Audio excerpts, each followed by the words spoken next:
Ok, bueno, muchas gracias Rodolfo, y agradecer por este espacio a la Universidad Austral, específicamente al Instituto de Acústica, el doctor Rodolfo Venegas por la invitación.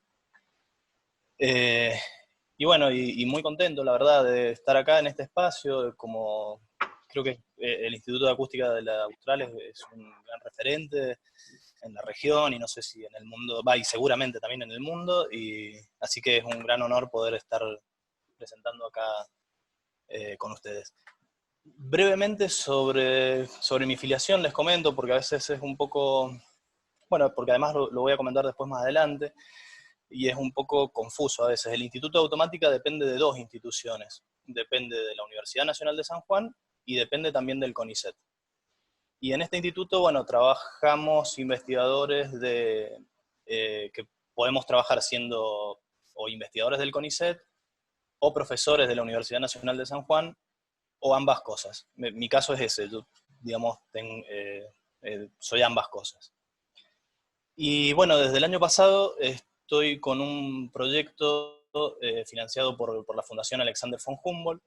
Eh, el programa se llama Georg Foster para investigadores experimentados, y con ese proyecto estamos trabajando en colaboración con el Instituto Técnico de Acústica de Aquisgrán, en Alemania, y, y bueno, esa es otra afiliación. Ese proyecto tendría que haber continuado este año, pero obviamente con este tema de la pandemia y todos los cierres de frontera, hemos tenido que posponerlo para continuar el año que viene.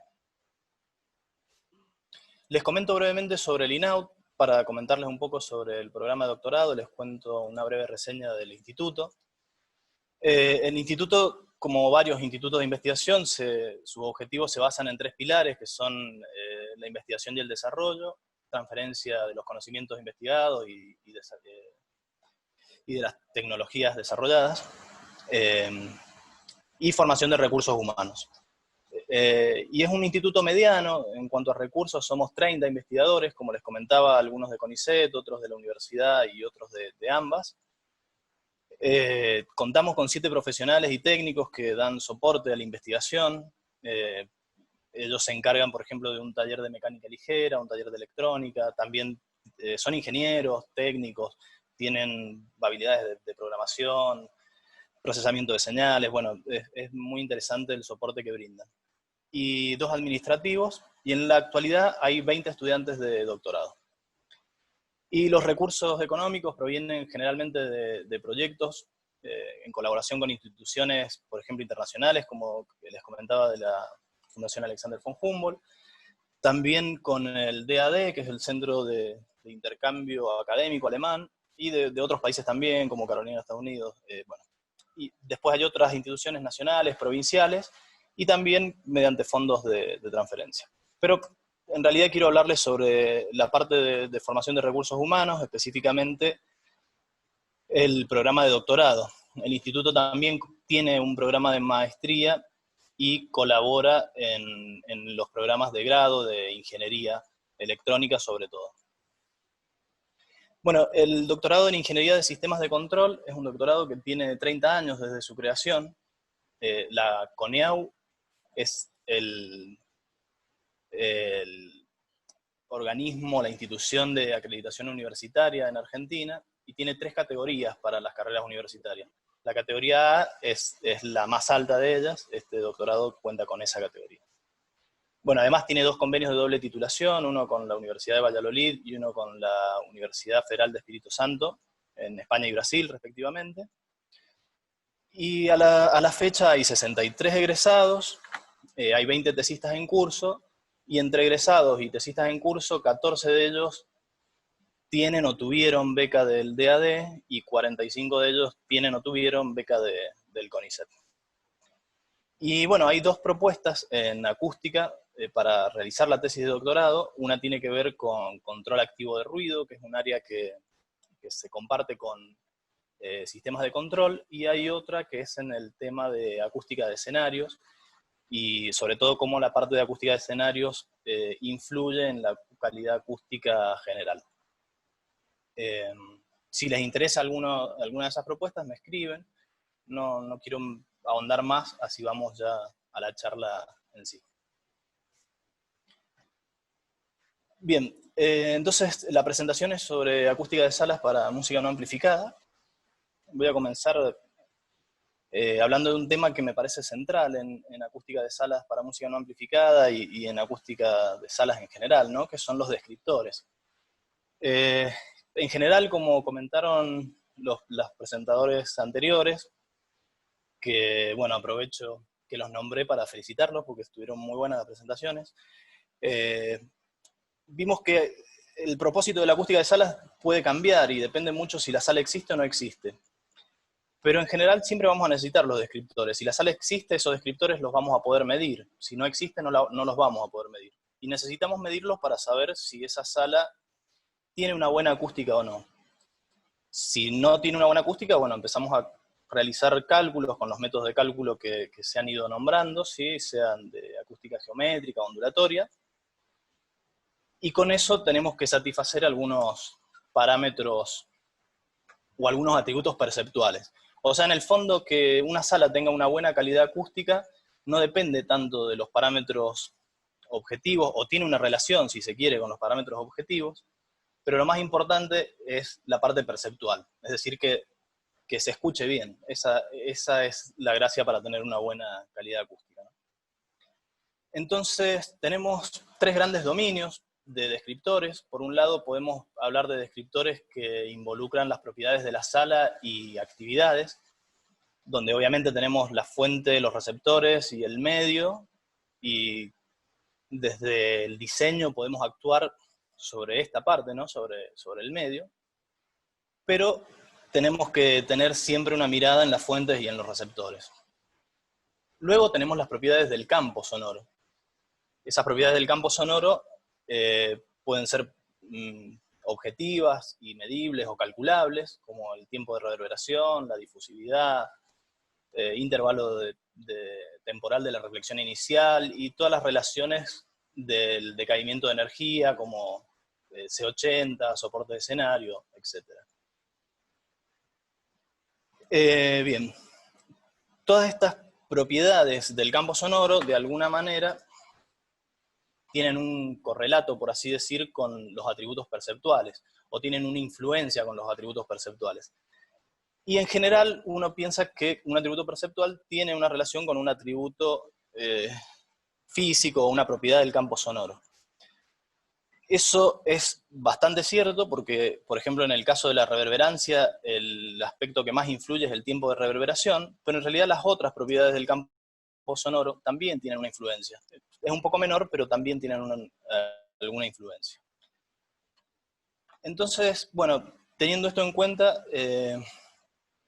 resulta que los descriptores son un tema esencial. Y tenemos muchos descriptores actualmente estandarizados, normalizados, que funcionan más o menos bien, tienen bastantes críticas, y se investiga actualmente en el desarrollo de nuevos descriptores.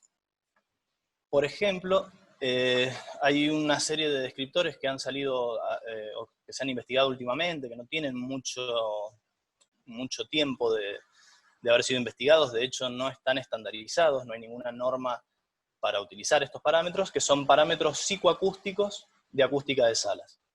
Son parámetros calculados determinísticamente, pero que están más cerca de los atributos perceptuales, porque incluyen un modelo de sonoridad, ¿sí? Es decir, incluyen de alguna manera el efecto de la audición, del sistema auditivo de los receptores. Entonces, bueno, en este sentido, el resumen de la presentación prometía hablar de estos desafíos. Vamos a hablar de alguno de ellos, aquí sí los vamos a enumerar, pero después les voy a hablar de dos proyectos en los cuales tocamos algunos de estos desafíos. En el diseño, los desafíos en general, que han profundizado mucho más los expositores anteriores, es aportar reflexiones que optimicen atributos percibidos, ¿sí? Evitar ecos, ruidos, vibraciones por simpatía, etc. Y también hablaron algo sobre proveer una buena acústica en el escenario, ¿sí? Sobre ese tema en particular es el proyecto que trabajamos con el ITA. Y otro desafío en el diseño es, bueno, he tratado de resumirlo con estas palabras, ¿no? Conformar estándares y conformar oídos.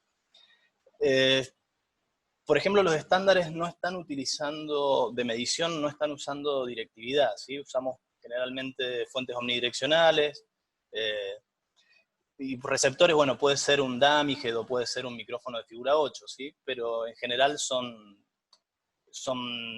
omnidireccionales. Pero en investigación y en la práctica, han visto cómo Alexis trabaja con el Ambeo y se empieza a usar Ambisonic.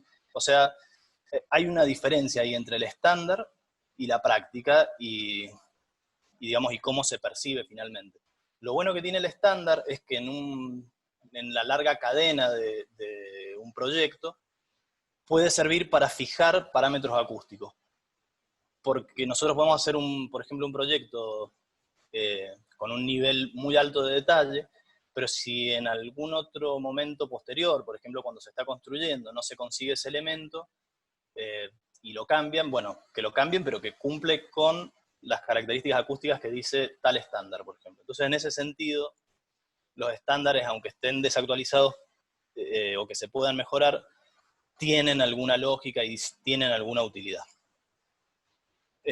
Bueno, en cuanto a medición, esto es un poco lo que hablamos recién, se han desarrollado fuentes direccionales y se han realizado mediciones proponiendo estandarizar estas mediciones. No he puesto las referencias porque son varias, si a alguno les interesa les puedo comentar algunas referencias de esto. Después se han realizado mediciones con arreglos de micrófonos de entre 6 y 32 micrófonos que permiten estudiar el decaimiento de la energía sonora en el espacio. Como les digo, esto está a nivel de investigación, todavía no hay estándares de esto. Y bueno, hay dos trabajos que me acuerdo en este momento, uno es el de Tapio Loki, que tiene distintas publicaciones con su Loudspeaker Orchestra, y después está la tesis de doctorado de Neal, de Matthew Neal, de Estados Unidos, que también hizo algunas mediciones con este tipo de fuentes y este tipo de arreglos de micrófonos. Y bueno, y en evaluación también hay desafíos importantes, por ejemplo, en cuanto a cálculo y en cuanto a oralización. El último round robin sobre cálculos, que también se presentó en el contexto de una tesis de doctorado del ITA, Lucas Aspek la presentó este año, hace muy poquito, encuentra que hay dificultades para modelar ciertos fenómenos en los programas de rayos, ¿sí? Sean Odeon, Catacoustics, el mismo ITA ha desarrollado uno que se llama Raven. Por ejemplo, el fenómeno de la reflexión en una superficie que es muy difusora, no se parece mucho a una medición el que es calculado por los softwares de rayos, ¿sí? Tiene que ver con el método para calcular esa reflexión, que es un método que funciona bien, digamos, en el largo plazo, pero quizás para modelar el detalle de una sola reflexión no funciona muy bien.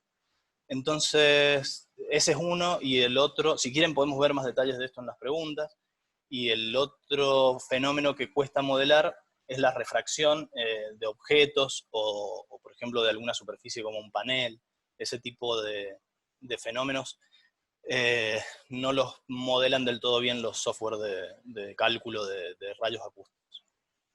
Y en auralización hay diversos temas que tienen que ver con la calibración y los sistemas de reproducción, y digamos, yo tengo bastante interés en la calibración para acústica de escenarios, donde tenemos fuentes que están muy cerca del oído, entonces la distancia que hay entre el oído y la fuente juega un papel crucial. Y esa distancia tenemos que medirla respecto al centro acústico. Y ese centro acústico no está en la misma posición física, si se quiere, para todas las frecuencias.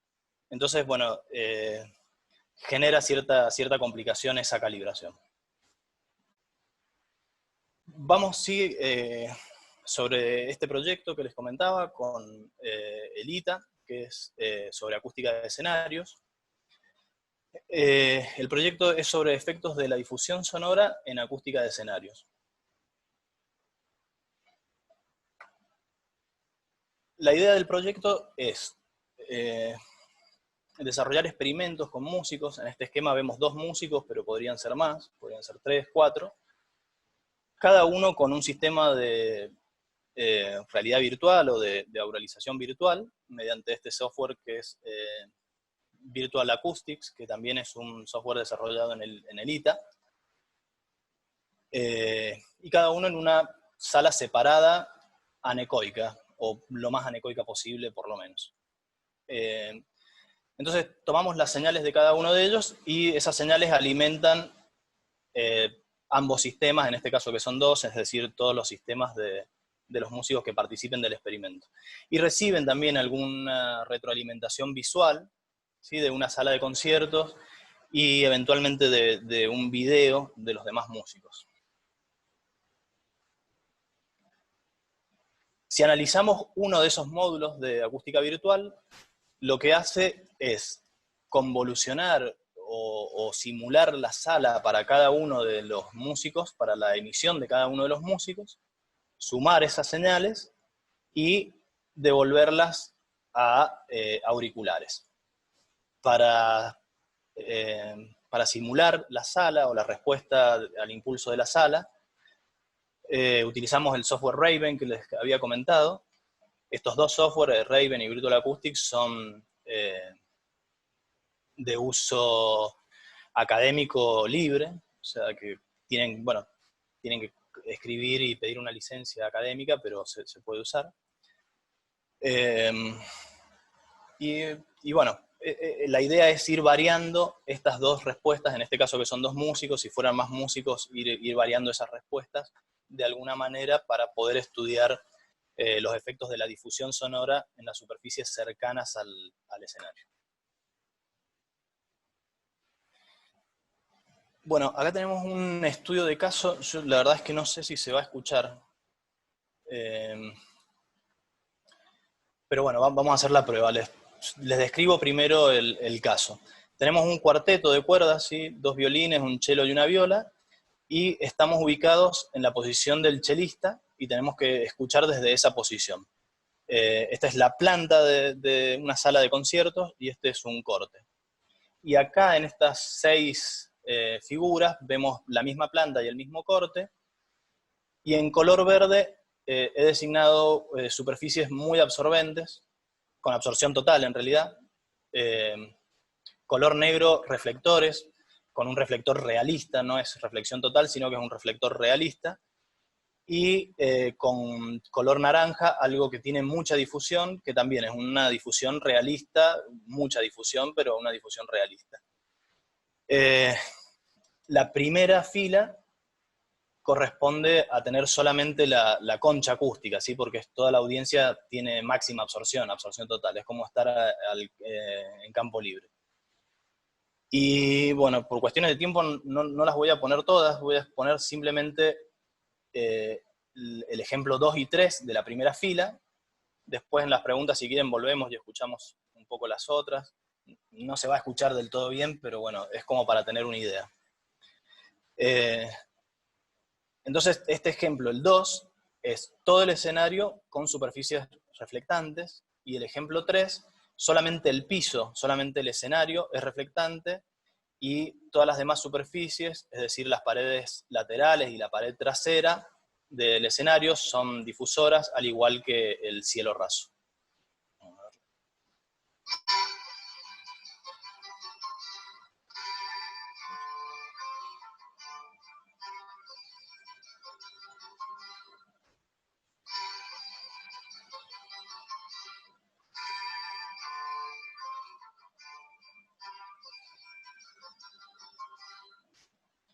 Bueno, la primera era la 2 y la segunda la 3, son diferencias muy, muy sutiles. Es difícil que las escuchemos en este sistema, pero bueno, después, si quieren pueden escucharlos, les dejo en la diapositiva, de alguna manera se las hacemos llegar. Y bueno, ese es un proyecto. Después otro proyecto sobre el cual quiero hablarles es un proyecto sobre fuentes direccionales que tenemos en el DINAUT. tiene cierta novedad, ahora se los voy a comentar. Es un proyecto que hacemos en colaboración con el Teatro del Bicentenario de la provincia de San Juan, que nos queda acá muy cerca del INAUT, y tiene varias salas. Dentro de esas salas cuenta con esta sala, que es una sala, un teatro de ópera muy, muy bonito, que tenemos la posibilidad de medir en un foso. Ahora lo voy a marcar con el láser, acá está el foso, y en el escenario. Entonces podemos empezar a hacer algunas pruebas también respecto a parámetros y descriptores que tengan que ver con el balance entre los músicos que están en el escenario, bueno, balance en la audiencia, pero también en la comunicación entre los músicos que están en el foso y los cantantes que están en el escenario, sí. Entonces, bueno, el proyecto es generar fuentes directivas que puedan simular la directividad de los instrumentos, que en general se han usado mucho en audiencia, en mediciones de audiencia, pero no se han usado tanto en mediciones de acústica de escenarios. Entonces, esa es un poco la idea de este proyecto. Durante el proyecto en sí, la idea es simplemente construir el prototipo y poner a punto el prototipo y hacer algunas mediciones de validación, pero la idea es contar con esa herramienta y empezar a hacer, digamos, mediciones seguidas y ojalá poder hacer un tour y medir salas por lo menos en la región, para tener una buena base de datos que nos permita investigar sobre estos descriptores. Bueno, por cuestiones de presupuesto, de varias cuestiones, decidimos hacer un dodecaedro, es decir, que vamos a utilizar 12 parlantes. Con 12 parlantes podemos utilizar un sistema ambisonic de orden 2, y digamos, vamos a utilizar la señal que digamos, vamos a codificar en un ambisonic de orden 2 y vamos a enviar esas señales, las vamos a decodificar para poderlas enviar a los parlantes y que generen la directividad que queremos generar de un instrumento musical o de una sección de una orquesta para poder utilizarla en estas investigaciones. Y acá en la derecha arriba les muestro un poco la resolución que se tiene dependiendo del orden de ambisonic que uno utilice. Entonces, orden 0 obviamente no tenemos nada de resolución, es como una fuente omnidireccional. Un orden 1 ya tenemos una directividad un poco mejor, tenemos una cierta resolución, igual hay un ancho de ese bin, y con un orden 2 tenemos un ancho menor, tenemos mejor resolución, ha mejorado un poco. Y un orden 3 mejora un poco, no es mucho lo que mejora, y esas han sido un poco las cuestiones que estudiamos para decidir empezar con un dodecaedro, por lo menos para este proyecto. Bien. Y bueno, creo que lo hice, creo que hasta quedó un minuto, así que un minuto más para preguntas. Muchas gracias por su atención.